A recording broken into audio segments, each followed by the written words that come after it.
Hello and welcome to Biz Buzz with Bruno. I'm Michael Bruno, your host, always presented by the wonderful Mads Theater.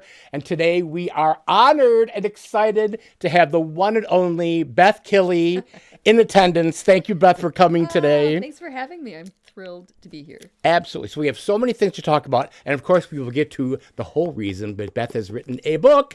But that's one of the many, many, many things that Beth has under her belt all the time. So, Beth, for the three people who don't know who you are or who have not seen you in the multiple venues and multiple personas that you have, tell us a little bit about who you are and your background. Yes. Well, I consider myself a performing songwriter. I perform as a solo act. I perform sometimes duo shows with my guitarist, Michael Tully. But I also have a occasional duo project with Eric Chelland of the Mascot Theory called Kerosene Kites. I have a trio with my besties, Jen Farley and Shondell Marks, called Gin, Chocolate, and Bottle Rockets. Oh, yes, and our T-shirt is on the bear back here. I love it. And then sometimes I play with my full Beth Kille band, which in addition to Michael Tully on guitar, I also add Michael Mood on the bass and my husband, Tony Kille, on the drums. But in addition to being a performer, I am also the music director for Girls and Ladies Rock Camp Madison, and that is my pride and joy, my favorite place to be other than the stage. How do you squeeze all that in to one day? You must have like a 48-hour day that the rest of us only have 24 hours to do it in. Well, it's funny. I've been at this for a while, and I do think I've gotten to the point where I have so many capable people that I work with that so many of these things are a team effort, right? That it's not as much work as it used to be.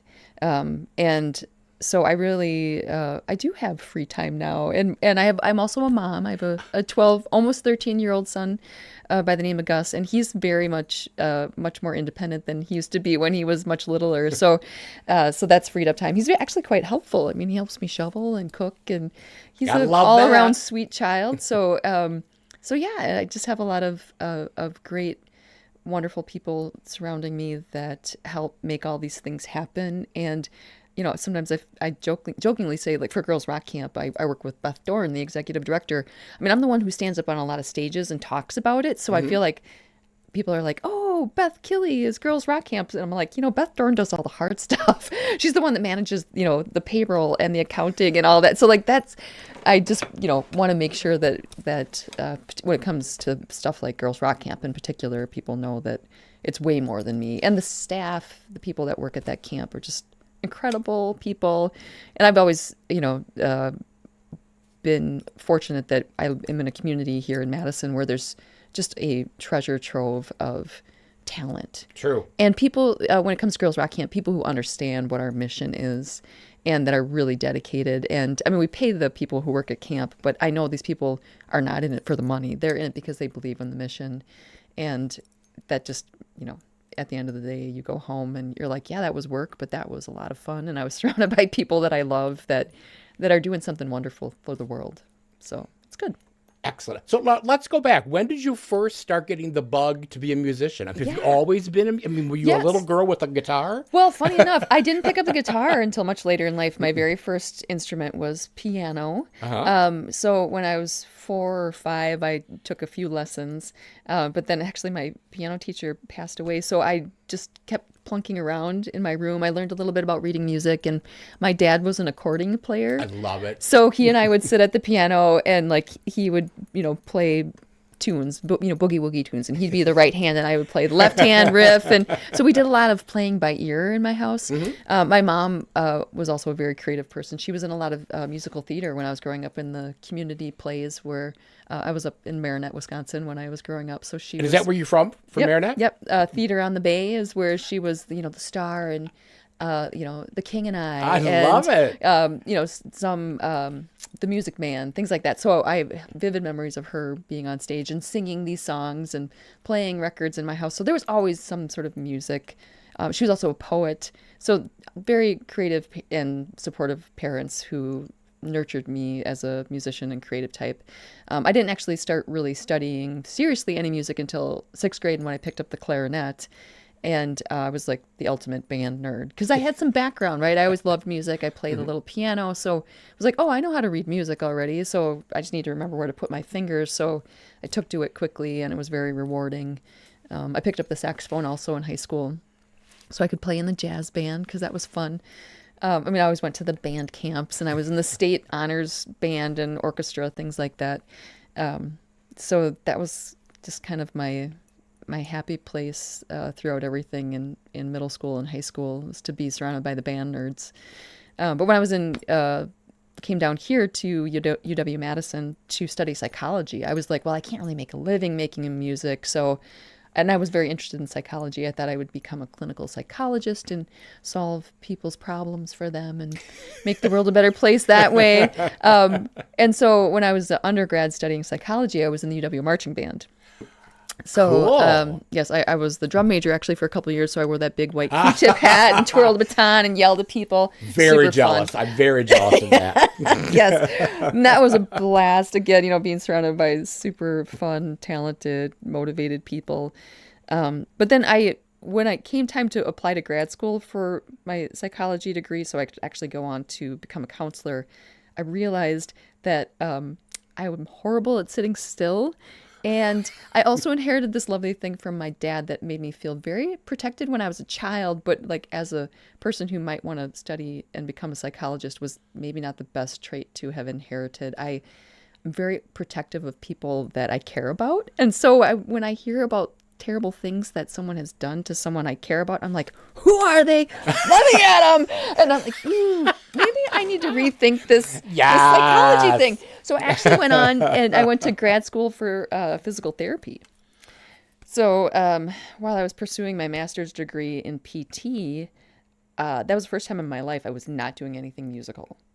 And I started to kind of decompose and melt down, and I went to my advisor, this wonderful woman named Judy, and I was like, I'm losing my mind, Judy. I have no music in my life. And she's like, well, I've been teaching myself to play guitar. Have you ever thought about that? And I'm like, oh yeah.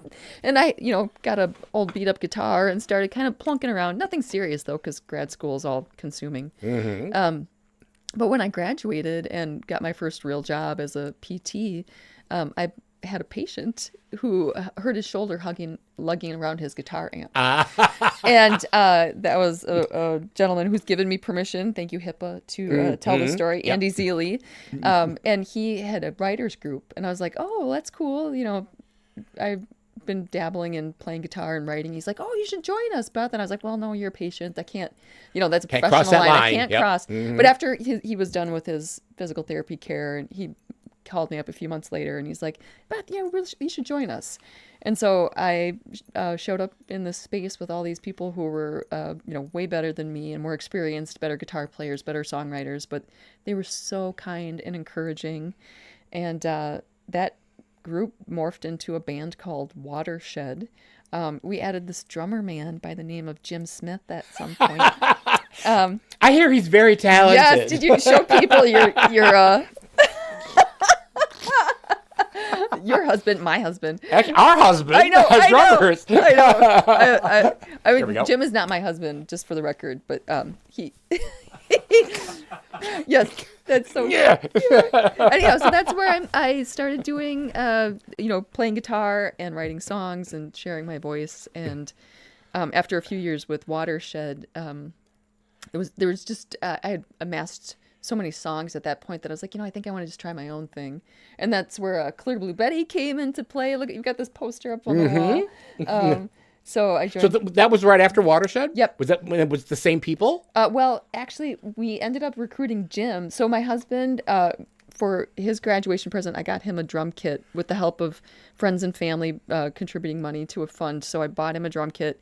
I was learning to play guitar. He was learning to play drums. We would just make stuff up, and we had no idea what we were doing, but we were having fun, and it was a nice release from working the day job. Just come home And what jam. is his day job, by the way?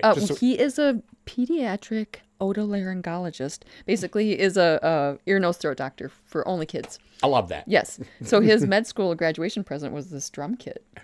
So while he was doing his residency and I was working as PT, we were messing around making music. And then we met up with a friend of ours by the name of Rob Koth, who played guitar. And Doug Size, the bass player in that band, was actually in Watershed. So I borrowed Doug. And then because my husband was playing drums, but also trying to do his residency, and we had no idea when he would be able to do shows. We'd Right, schedule things, right, and then yeah. he would be on call. So Jim was our backup drummer, but we fell in love with him, and we're like, no, you can't be the backup drummer. We're just gonna have two drummers. So they would trade off playing drums and percussion. And then a few years later, we ended up adding John Messino on the guitar. So yeah, so that band, Clear Blue Betty, was a band from 2002 to 2008. In 2008, Tony and I moved to Texas for a year because that's when he did a fellowship down there to kind of subspecialize beyond just doing ear, nose, throat. He did a fellowship to do a peds ear, nose, throat thing. So when I was down there, that's when I started doing solo stuff. So, and then I came back to Madison when he finished that, and then I was like Beth Kille solo. And then I joined forces with my friend Eric to do the Kerosene Kites stuff. He and I wrote tons of songs together. And then, met Sean and Bottle Rockets. And then Tony plays with me in the Beth Kille band now with Michael Mood and Michael Tully. So I have all these projects going on. And when did you find your voice? When did you start actually singing? Because you know all these instruments. You were in the band and you wore the fabulous hat. But were you singing during that time? Or did you just all of a sudden realize that if I'm going to be on stage playing in a solo act, I should probably sing some of my stuff? Yes, that's an interesting question. How did that come about? Well, so I wrote poetry when I was growing up, inspired by my mom because she was a wonderful poet. And when I picked up guitar, it was like, well, it's easier to, if you're playing a clarinet, you can't sing and play at the same time. Now, if you could, you would make $1 million if you could You know what? There may be somebody out there that can make that happen. I'm not going to attempt it. Do not try this at home, folks. So I had this desire to put words and music together, but I never really considered myself a singer. But I was like, well, I will just open my mouth and see what happens. And I learned so much. And singing really is a skill. And your vocal cords is their instrument that you can train. So I had a lot of, there was a steep learning curve. And it's interesting to listen back to the early days of my voice and listen to what I can do now, just based on years of experience and getting some training and maturity and hearing myself over and over on recordings and being able to grow from that. So no, I took middle school choir, but after that I didn't. So it was really kind of learn from the school of hard knocks, becoming a vocalist. So that's when I think I don't know. I've never been a person who's been terribly afraid to stand up and make an ass out of myself. So, that's why I love you. It's something we share in common. Yes! I know. See, this is, we get each other. I don't know. I know that I still hit lots of wrong notes, but I feel like I've always just had a passion for performing, and I love standing up and being the center of attention. Again, probably something we have in common. Yep. I can relate. I feel very targeted. Yes. So I just tried it and tried to get better at it as I went. And, there were some rough days and moments of doubt. And, there still are, but they're much more few and far between than they used to be. And how did Gin Chocolate and Bottle Rockets come about? 'Cause it originally used to just start out as Gin and Chocolate, right? Yeah. So I was introduced to Shondell Marks by a mutual friend, Derek Ramirez, who's a musician in town. And I don't even remember how Derek and I met. You just meet people in the musician circles. And he was like, you have to meet my friend Shondell. And I was like, I would love to meet your friend Shondell, because anytime anybody wants to connect me with another musician, I'm like, yeah, let's do it. So Shawnee and I had coffee and started collaborating on just doing some coffee shop shows together. And she's such an amazing singer and instrumentalist, piano player. And she had already been doing it solo herself. Yes. By the time you met her, right? Oh, yep, yeah. Absolutely, yeah. She'd been in a band called Thunder Road for many years. And she had an album out at that point too. So I think she came and did my Chick Singer Night, which was right, I remember an event that I used to host for a decade actually. When I came back to Madison, it was a event that happens in different cities around the country, but I started the Madison version of it. And so she came and performed for that. And then, yeah, we just became friends and started kind of doing shows and fun stuff together. And then Shawnee ended up joining the Chick Singer Night Band as the keyboard player.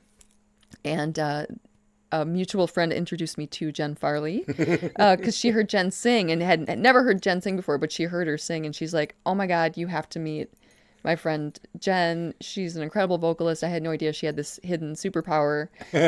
So that was our mutual friend Ann Norman.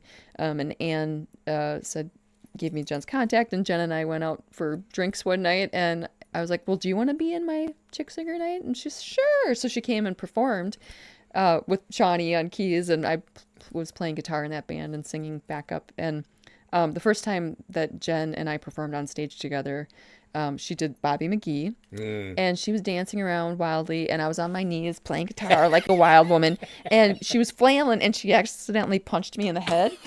And at that moment, she was like, I'm so sorry. I'm like, rock and roll, baby. And I just fell in love with her. And I'm like, I'm going to grab her by the ankle and never let go. And so I contacted Shawnee. I'm like, hey, we should see if Jen wants to play with us sometimes. And she's like, yeah, that'd be awesome. And I'm like, it can't be gin and chocolate, though, with a third band member. And she's like, what about gin, chocolate, and bottle rockets? I was like, oh, hell yes. Because it's totally Jen. Yep. She is the bottle rocket. So, so that's how we came into being. And actually, in April, we will celebrate the 10th anniversary of our first show. Wow. And where was your first show? Where was your first We did a little appearance? house concert for one of Shawnee's. Like Shawnee it's funny. Oh, that's one of my cousins. That's my aunt. That's everywhere we go. She has this family so I think it was one of her cousins or maybe an aunt. I can't even remember. One of her family members had us perform a house concert for them. And then I don't remember. We've had so many shows since then that they all kind of blur together, but we've had a lot of fun along the way, collaborating and sharing stages. And the first time the three of you sang together, did you have that automatic moment of like, oh my gosh? Because your voices, I got to tell you, I swear to God, if we were any place other than Madison, Wisconsin, like if we were in a big music city, you guys would be famous because your harmonies are so tight and so beautiful. It's like you've been singing forever together. Yeah. You just have that amazing kinship with each other, and vocalizing, the harmonies are amazing. Thank you. It's funny because we are three very different vocalists stylistically. Mm-hmm. Yeah. I mean, Jen can wail like Janis Joplin. Shawnee is like Nora Jones, and I'm kind of like, I don't know, somewhere in like this country Americana rock kind of vocalist, right? So the three of us, I don't know, but we all listen, and it's funny. We've had a few shows where one member went down due to illness or whatever, and when it's just two voices, we're kind of like, what is happening? There's something missing because you don't even know what you're supposed to be doing, even though you know your part, but when the other two voices aren't there. So I don't know, we just figured it out together. And I think, the more time you spend on stage with people, the more you get to know their style and their inflections. And we've just kind of melded into each other, and it's really been fun. And I feel like we've all kind of spiraled upward together too, because I know they challenge and push me. I want to be better because they're so amazing. So it's really, it's just a gift to have beautiful friends that are also wildly talented and push you to be better. And that's the point too. It's like that's kind of why we do what we do. Is you find other like-minded people, and who better to to create things with. Yeah. And that's I think that's the popularity of that has been like so great, because you're three really diverse people. Yeah. Who separately you would think, well, these three are never going to get together on the same stage and do a show together. Yeah. But you found that kindred spiritness with each other. Yeah. And I think that's the magic that worked in. Absolutely. There. Yeah. It's just a lot of fun. Which then brings us to how we have done things together. Yes. When we were fortunate to have the amazingly dear, kind-hearted Jackie Bradley in our lives. Yes. Which you had met Jackie first, and she was, she had written some music. Yes. Or she written the lyrics, or she written the music first? Jackie was introduced to me by a mutual friend as well. So the reason that Jackie came to me is because she had lost a friend by the name of Jay, who had produced some of her previous music at Paradigm Productions studio, and she was doing a lot of like instrumental piano covers. She's mainly a pianist, but she also, as a writer, had written for the newspaper and written a book. And so Jay, sadly, in 2012, died by suicide, and Jackie was devastated and really felt lost and wanted to express her grief and that whole experience through music. So she came to me to learn a little bit more about songwriting, to put the music that she heard and the words that she heard in her head into song form. And so that's how we got connected. And the first record that she put out, that was all inspired by Jay. She used to call him Comet Boy, the way that he came in and out of her life. So yeah, it's there's the Comet Boy musical. Yes. But that also took on, I don't know, I feel like I've always been somebody that nothing ever stays small in my life.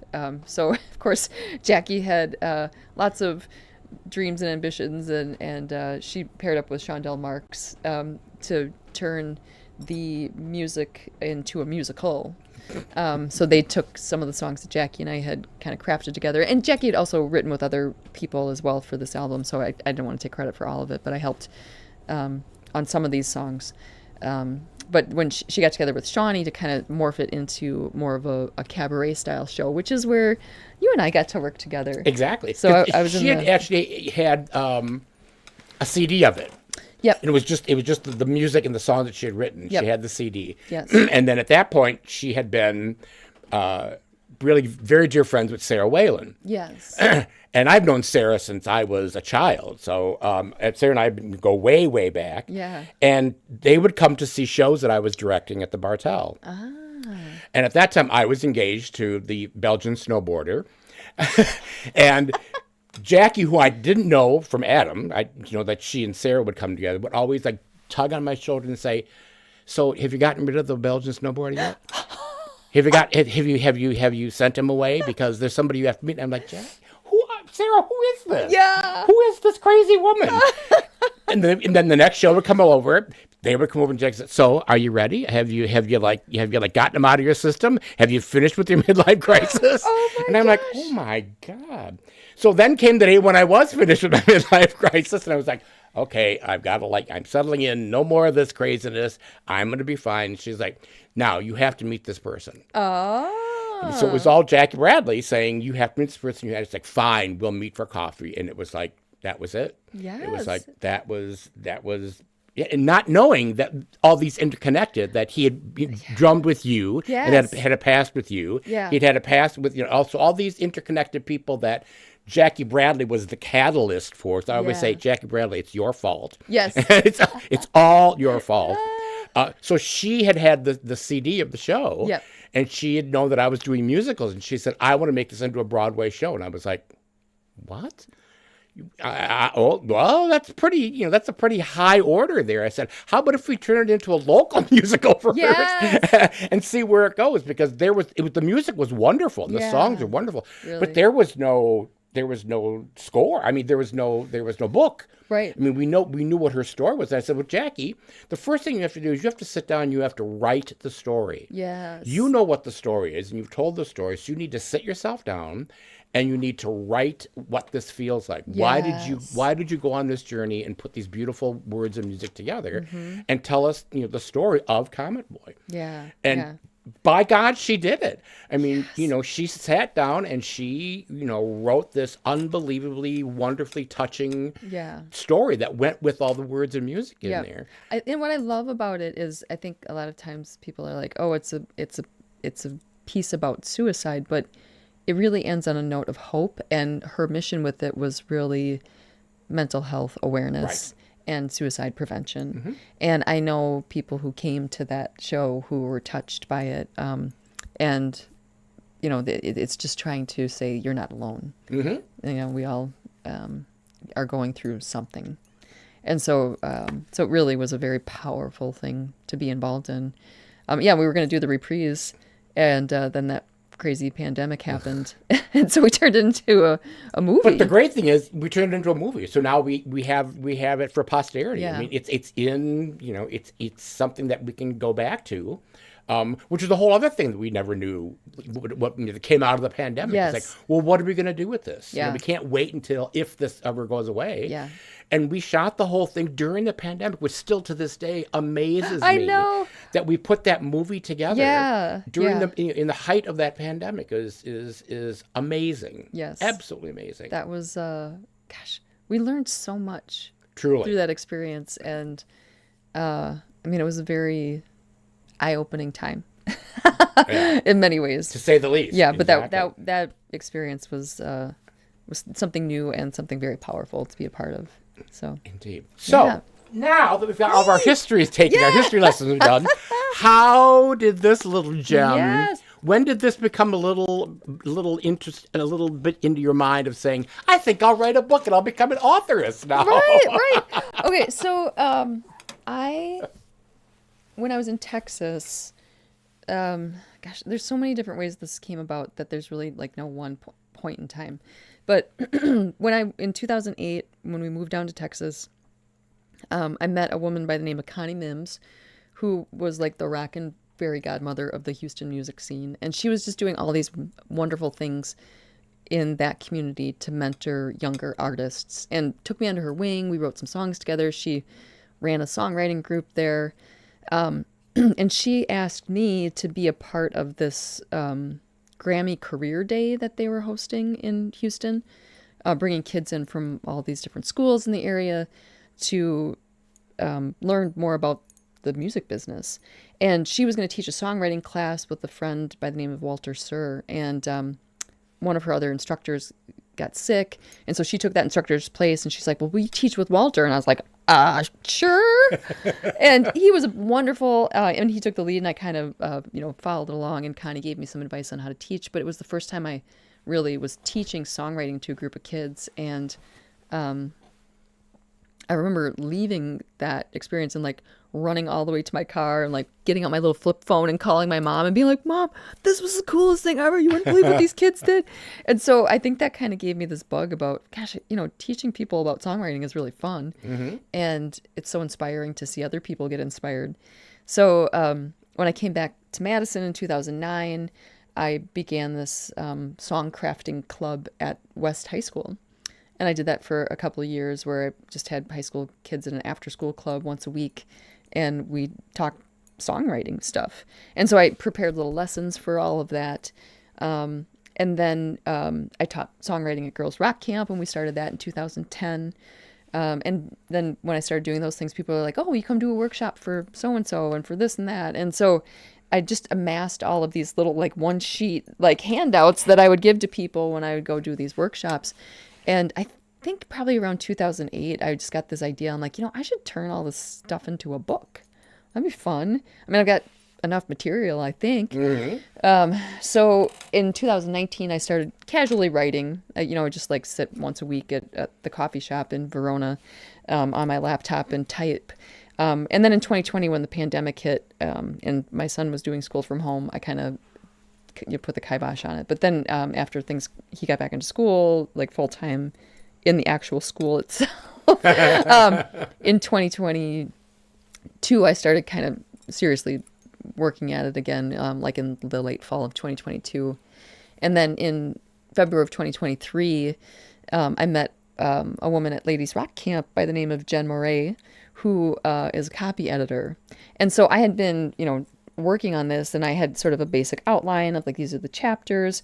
But I had this mental barrier that was like, you sort of know what you're talking about when it comes to the content of this book, but do you actually understand how to speak English? Right? So it's so funny because I feel like I'm pretty good with words, mm-hmm. but just knowing where to put like a colon versus a semicolon, or what do you italicize or put in quotes. So this was like this demon in the back of my brain when I was typing, like, God, this is going to be terrible. Everybody's going to be judging me. Like you just have all these little weird things that pop into your head. And so when Jen Moray came on board as my copy editor, it really catapulted me into being like, oh, I can totally do this. Because now I have this person on my team who can take that worry out of my brain. Right. I'll Right. focus on the content. She'll help me complete sentences. So that she came on in February of 2023. And so by May of 2023, I was done with the first draft of the book. And then summers are bananas for me. There's, all the festivals and Right. outdoor concerts, and the girls' rock camps are during that time. So I'm like, I'm just going to let it sit for the summer. We're going to come back in September. And then I had a group of 4 women do sort of a beta test run through the book with me, where they read the chapters and we did kind of lessons, and they got to share what they were creating based on what they learned in the book.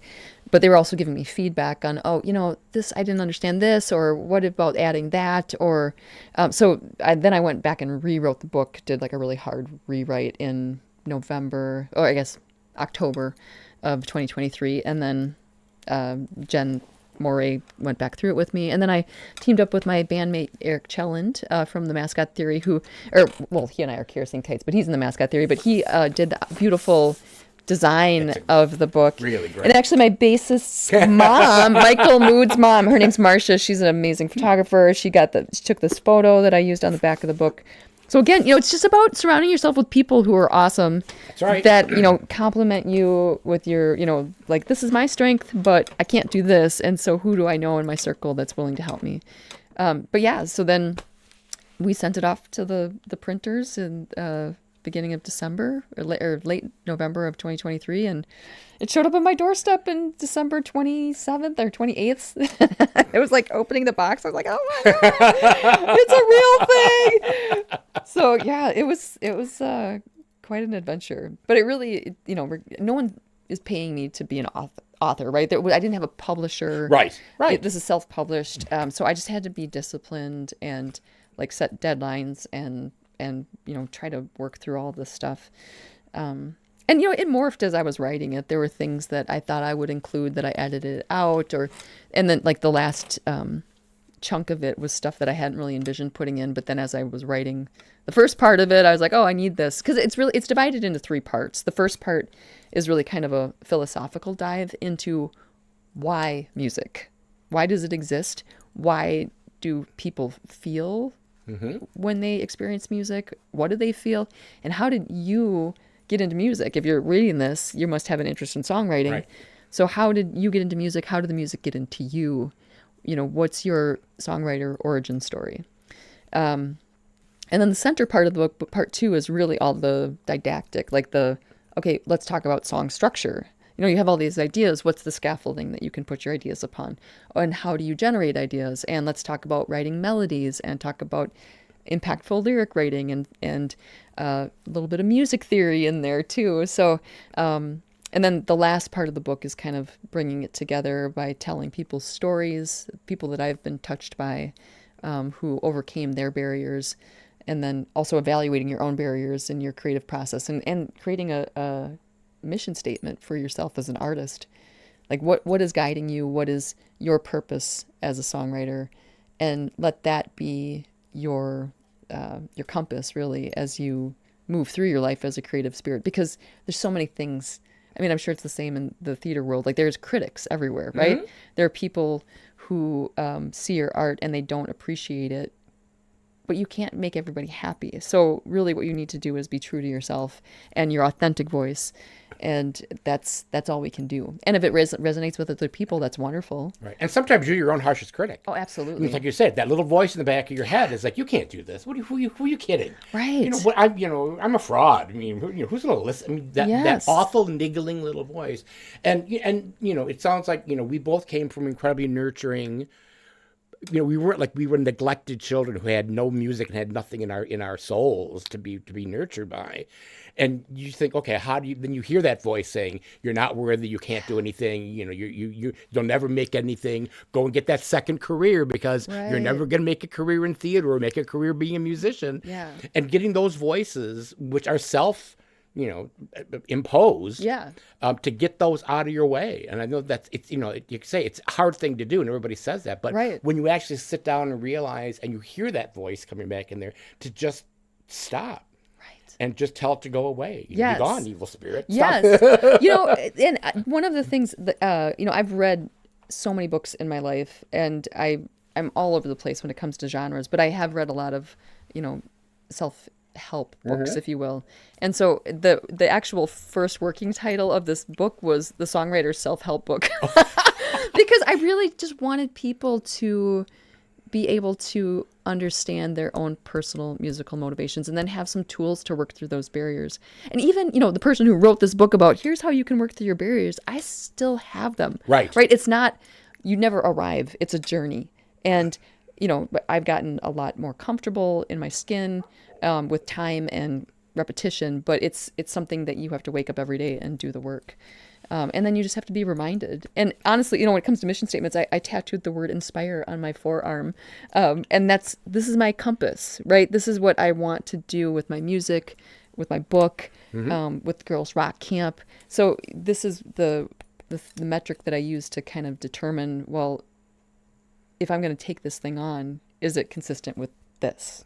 And, I'm human, so there are things that I have done that I'm like, oh, that probably wasn't the best choice. Or, there sometimes you just don't know until you know. That's right. And you have to learn from that. Exactly. It's like they say, yes, failure is failure, but if you don't experience failure, you don't say, okay, I really messed that up. I'm never going to do that again. Right. Learn from that. Yes. And say, okay, I really did. And the next time that whatever that is comes back up and you say, no, not going to go down that road again, Right, because it right. didn't lead anywhere, or Right. it was like not self-serving. Yep. And it didn't serve the universe at all. And I think those are things that that's a whole lifetime worth of having those experiences. Absolutely. Yeah. And, I reiterate almost every single time I have conversations with people of taking the opportunity and the chance to always say, yes, I will, or yes, I'll try it. I may not know what I'm talking about, or I may not have done this before. Exactly. But you came to me and said, do you want to try this? And if it's not something that I know I can't do, like jump out of a plane, hi, honey, or do something that's going to be physically detrimental to me. Right. Yeah. That it's like, yeah, I guess I will, direct a musical that somebody's writing, or I'll do somebody's cabaret show because Yes. they're really talented and they should be doing a cabaret show. Jen Parley. Jen Parley. And, so it's always that opportunity of saying, okay, why not? Right. And if you fail, you learn from it. Yes. It's like, okay, maybe that wasn't something that I could, but all the things you did along the way that you learned, Right. whether it was something you'll use again or something like, okay, I'm never going to do that again, Right, because right. it's a learning experience, and I really didn't really know what I was doing, but I learned things along the way. Yes. Well, and it's funny because I in the last part of the book, when I talk about overcoming barriers, I'm like, there's a difference between, giving up and failing forward. You never put yourself on the stage or never show anyone your art. That's letting your barriers stop you. Mm-hmm. If you get up and try to sing into the microphone and forget all the words, that's an experience and you learn from it, and maybe you call it failing, but you failed forward because you did it. Right. Right? Right. And you're right. like, okay, hey, you know what? That didn't go exactly as planned, but now I know what happens when I stand up on stage and the lights hits me and then suddenly my brain blanks out. And so maybe next time I'll bring a cheat sheet. Right. Right? So there's these things that the only way around is through. You have to get up and do the work. And it's not always easy, but honestly, and the other thing I talk about in the book a lot too, and I talk about in life, and we've talked about in this interview, is just that community, that surrounding yourself with people who build you up. And again, we're all imperfect. It doesn't mean that every day of your life you're going to be this wonderful supportive person for the people around you, or they're going to be supporting you, because we all have our days, right? But in general, if you are surrounded by people who build you up and lift you up and encourage you and help you get back up when you have those moments where you stumble, that's where you're able to really jump into your skin as a creative person and just keep doing that work and expressing yourself and sharing your gifts with the world. Right. Because I think that's what it's about. Right. And also, it's like you say, you know somebody, and then you think, oh, I saw this person. Yes. And then you have another person that comes into your world, and then that person brings all their people that they know. Yes. And all of a sudden, your creative world is just like, it's gotten exponentially bigger and bigger and bigger. Yeah. And you find out that if you hadn't put yourself out to that first person, Right. you never would have met all these incredible, wonderful people that you Yes. then surround your chosen family. Exactly. To do things with. Yeah. Yeah. I've always, I've always said to people like, I just don't think I want to audition. I'm having a bad hair day. Yeah. Or, I don't know what song to sing, and I don't know, and just don't. It's like, don't be a fool.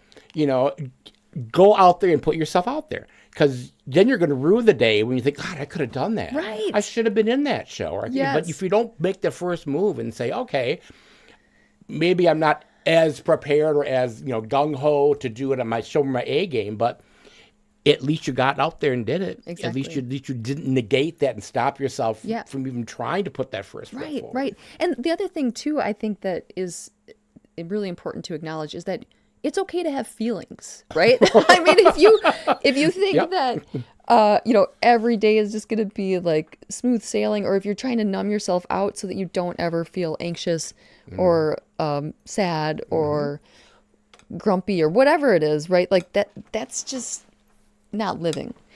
And I think having tools to deal with those emotions so they don't overwhelm you and become the reasons that you don't leave the house is part of the trick of failing forward and continuing to pursue your craft and make your art. But actually, it's funny, and I don't. I'm going to pull your husband Jim into this. So, in addition to being a drummer and an all-around wonderful person, Jim does incredible body work. And yes, indeed. One of the tricks that I have learned over the years, and I talk about in the book, is a technique that Tara Brach, who is a mindfulness and meditation teacher, guru person who's written lovely books, one called Radical Compassion. She talks about this technique called RAIN, and it's RAIN. R is recognize. Like, what am I feeling? Like, okay, right now I'm feeling anxious. Accept it. Okay, I am feeling this emotion, and here you are. What are you trying to tell me? And then you investigate. Like, what am I physically feeling in my body? Like, okay, yep, I'm anxious. I'm clenching my jaw. I'm taking shallow breaths. I'm scrunching my shoulders up. Like, and then just by recognizing those and acknowledging them and investigating what's happening in your body, you can start to change them. But then the last thing, and this is where I think Tara's just a genius, is you nurture. You sort of replace that feeling with something that's nurturing. And I don't know if you remember when I came over here, but I read this book and I was like, what is my N? What's the nurture? What can I replace? And so she's like, well, maybe it's like a parent who comforted you, or, some teacher, or a friendly dog that you would hug and would make you feel better. And I was like, I'm going to have those things, but I don't know if they're really my N. I'm like, who's my N? And then I realized it was Jim. And when he does body work, I just feel so loved and comforted. And so when I start spiraling with this anxiety or whatever it is that's trying to take over my life and make me not feel like I can really breathe, I recognize, I allow, I investigate, and then I just conjure up this image of laying on Jim's table and him just, doing this silent prayer over me for serenity and comfort and peace. And it allows me to knock out that spiral of, there's tricks that we can play on our bodies when they start to take over and try to pull us down into the abyss, if you will. So in addition to talking about songwriting, I give, some borrowed advice from other people who have influenced me and helped me get through my barriers. Excellent. Yeah. That's so cool. Yeah. And you're absolutely right, boy. I am the luckiest man alive to have that nurturing every day of my life. It's quite a gift. Yes. Quite a gift, honey. But I came over here when I realized Jim was my N, and I was like, I have to tell you, you're my N. And he's like, I have no idea what that means, but I love you. And I'm like crying. I'm like, I just love you, Jim. You've really touched my heart. You give me comfort. Do you remember that? Yes, I do remember that. I remember that very well. I'm like, I have to tell you something. I'm coming to your house. Yep. And I was like, yep. He is. I get it. Yeah, I get it. That's just, we all have our gifts. And when we share our gifts with the world, it makes the world a better place. And I really hope that people who have the gift of music and words, and they want to share it with the world, that this book helps them do that. And what more could you want? What more could we want? Yeah. So one last thing. Yes. So now that you've added author to all the other titles after Beth Kille, ... et cetera, et cetera, et cetera. Is there something else in your bucket list that you would like to see accomplished that you've maybe started at one point or that you haven't attempted yet? I can't imagine. Gosh, I don't know. It's funny. I feel like I told my mom the other day, I'm like, I think I'm just going to rest on my laurels for a little while. Well, you deserve yeah. If anybody deserves a rest. Oh, no, you're so funny. This was a huge thing for my brain, and a lot of, a beautiful journey, lots of work to do. And I don't know. I haven't really figured out what's next. I hope that I can take this and turn it into a class or a course that I can offer people. Uh-huh. And I did it with my pilot group. It was like a 6-week Zoom course that we did because two of my helper friends, Ellen and Jen, had left the state. They agreed to do it, and then they both ended up moving. My friends Carrie and Laura also helped just so much with this book. But taking them through the class, it was really fun to see what they were able to create just with, some of the tools that they learned or the lessons that were in the book. There's assignments at the end of each chapter that I hope, people who read the book take the time to do if it helps them motivate and learn. So I think probably next would be just offering some sort of a course and maybe creating some online content. But right now I'm just trying to figure out like how do I get this out there to as many people as possible. So yeah, I'll and maybe in a couple more years I'll be back here doing another interview with you, whatever the next big thing is. I love that. It's around the corner. So where can people get their own copy of this amazing roadmap to life? Yes. So if you go to my website, bethkille.com, I have a tab. It's the author tab of my website now that you can go to, which will link you to Book Baby, which is the website that's you can get hard copies at. It's also for sale here in Madison at Lake City Books. My friend Molly Fish, who is another fabulous musician in town, has a bookstore now, and she's selling the book. I'm actually meeting with Kismet Books on Tuesday in Verona to drop off a few copies. I happen to meet somebody who works at the Wanakee Library, so there's going to be a copy at the Wanakee Library. And as of February 12th, you can also order it through Barnes & Noble and Amazon. You can pre-order it now, Cool. But it's not available there for delivery until after that date. So yeah, it's available also. And you can come see me play. I'll have some, copies in the trunk that sell you in the back alley. Get swag and a book at all of Beth Kille's shows. Yeah. This has been delightful. Thank you so much for thank taking you. time to do this. Thank you I so wish much for you having me. all the best luck in the world with this. I really hope that people do pick this up because it's inspirational and it really is a roadmap for life. Thank you, Michael. So Beth Kille, you can see her everywhere. Every venue, every place you go to, you can see one of her wonderful, wonderful, wonderful groups and soloists and bands and Gin Chocolate Bottle Rockets and of course the Beth Kille book. Great. Thank you so much for coming today. Thank you, Ben. Thank you, Jim. I love you. We'll see you next time on Showbiz Buzz with who? Bruno.